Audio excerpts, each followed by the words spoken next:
السلام عليكم، ازيكم عاملين ايه؟ يا رب تكونوا بخير وسعادة. النهاردة ان شاء الله هنصور مع بعض حلقة جديدة من برنامج Story of Analysis او حكايات في التحاليل الطبية. هنكمل مع بعض شرح السي اس اف، وهنتكلم النهاردة عن السي اس اف مايكروبيولوجي بالتفصيل الممل. فركز معايا في كل كلمة هنقولها في حلقة النهاردة. بس قبل اي حاجة، لو انت اول مرة تشوفني ما تنساش تعمل لايك للفيديو وشير للقناة وسبسكرايب عشان يوصلك كل جديد. بدون مقدمات طويلة، يلا بينا ندخل في حلقة النهاردة. معاكم كابتن اناليسيس كشكولك وقلمك، ويلا بينا على الحلقة. لما عينة السي اس اف جت المعمل، اول حاجة اتكلمنا عليها وهي الابيرنس، المظهر العام. تاني حاجة اتكلمنا عليها وهي الكيمستري تيست. عندنا حاجة مهمة جدا هنعملها وهي المايكروبيولوجي تيست. فركز معايا، هعمل ايه تحاليل مايكروبيولوجي؟ قال لك ده في تحاليل كتيرة جدا، زي الدايركت ويت ماونت اوف سي اس اف، الجرام سمير، الزين نيلسون سمير، اللاتكس اجلوتينيشن، السيرولوجيكال تيست فور سيفلس، وكمان الكالتشر والسنسيتيفيتي، واخيرا هعمل البي سي ار. كل دي تحاليل مايكروبيولوجي هعملها على عينة السي اس اف، فيلا نتكلم عنهم بالتفصيل الممل. اول حاجة هنعملها مع بعض وهو الدايركت ويت ماونت اوف سي اس اف، فيلم مباشر. طب ركز معايا، هنعمله ازاي؟ هتاخد السي اس اف تعمل له سنترفيوج في 1000 دورة من 5 ل 10 دقايق، وبعد كده هتاخد نقطة من الراسب تحطها على سلايد وتقلل الإضاءة وتفحص علشان نشوف ايه بقى في الدايركت ويت. قالك هتشوف الموتايل بتاع التربنسوما، وكمان هتشوف الموفينج بتاع الأميبا، وهتشوف الكانديدا. جميل جدا. طب الكانديدا شكلها ايه؟ بتكون بيضاوية الشكل وفيها السودو هايفا بتاعتها. طب لو انا شاكك في الاصابة بالكريبتوكوكال مننجايتس، قالك هتحط نقطة من الانديا انك او الحبر الهندي، وبعد كده هتحط كفر على الجلاسز، تمام، على الشريحة بتاعتك، وتفحص بالعدسة 40. طب شكل الكريبتوكوكس هتكون عاملة ازاي؟ هتكون سفيريكال، وهتكون بادنج يست فورم شبه الاجسام بتاعه الخمائر، وهيحيط بيها لارج انستيند كبسول، كبسولة غير مصبوغة، وهتكون لارج. جميل جدا، نكمل مع بعض. تاني حاجة هنبص عليها وهو الجرام سمير، فيلم الجرام.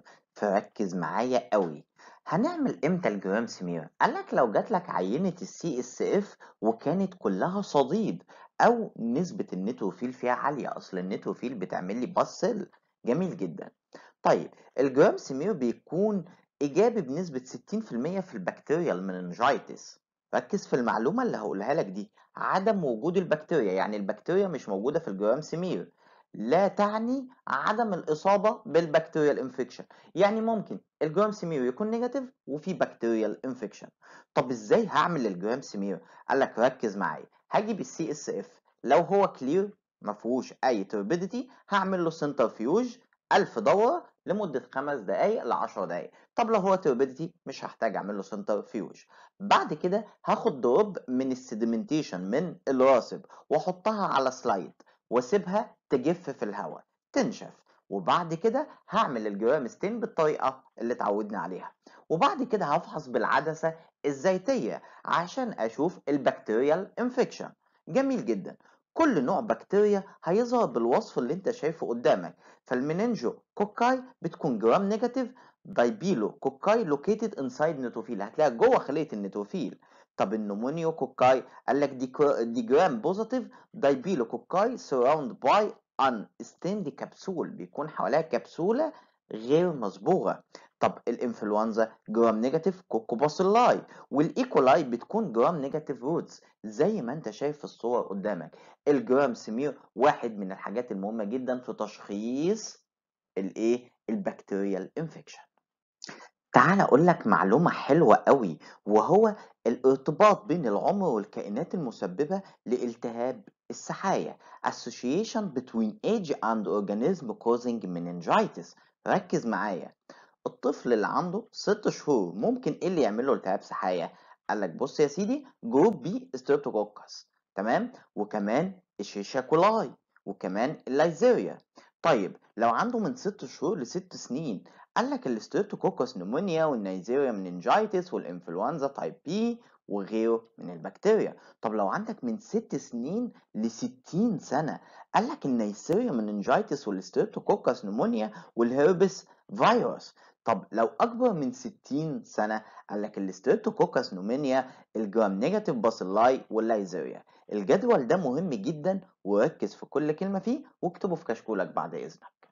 تالت حاجة معانا وهي الكالتشر والسنسيتيفيتي، المزرعة والحساسية. فركز قوي في اللي هقوله لك ده. هجيب التيوب الخاصة بالمزرعة للسي اس اف. حلو الكلام.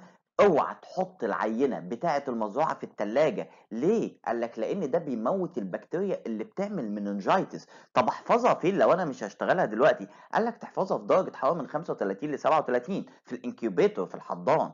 طيب الميديا اللي انا هشتغل عليها ايه؟ هتكون شوكليت وهتكون بلاد اجار. حلو الكلام. طب لو انا عندي نيو بورن، طفل لسه مولود، قال لك هتزود على الميديا دي ماكونكي. جميل جدا. طب الزرع عندي هيكون ايروبيك ولا اناروبيك؟ قال لك بص، انت هتزرع الاثنين، اناروبيك لهوائي وهتحتاج كربون دioxide اللي هو CO2 ثاني اكسيد الكربون، والايروبيك اللي هو الهوائي مش هتحتاج فيه ثاني اكسيد الكربون. طب حلو الكلام قوي. اول يوم هجيب الطبق عندي وهزرع. لو تاني يوم طلعت عندي جوز، هبدأ اعمل السنسيتيفيتي والبايوكيميكال. تالت يوم عندي هطلع الروبوت. جميل جدا. المزرعة بتكون حساسة بنسبة 90% في تشخيص البكتيريال مننجايتس، فهي حلوة قوي معايا في التشخيص. طيب هقول لك معلومة مهمة جدا، ان السي اس اف ما فيهوش نورمال فلورا. ليه؟ لانه استرايل فلويد. حلو الكلام جدا. في حالات الكريبتوكوكال مننجايتس بتكون المزرعة إيجابية بنسبة 95%، تشخيصها عالي جدا. طب وفي حالات المايكرو بكتيريوم تيوبركلوزس بتكون نتيجة المزرعة إيجابية بنسبة 56%. بعد كده هنتكلم عن اللاتكس اجلوتينيشن، فركز معايا. ده بشخص بيه الكريبتوكوكال مننجايتس وبيكون سنسيتيفيتي بنسبة 90%. كمان بشخص بيه انواع تانية من البكتيريا زي النيسيريا مننجايتس وزي الانفلونزا تايب بي وزي الستريبتوكوكس نمونيا. طريقة سريعة وبسيطة، مشكلتها انها غالية شوية. آخر حاجة معايا وهو الزيل نيلسون سمير. بنعمل فيلم للزيل نيلسون في حالات التوبركلوزس مننجايتس.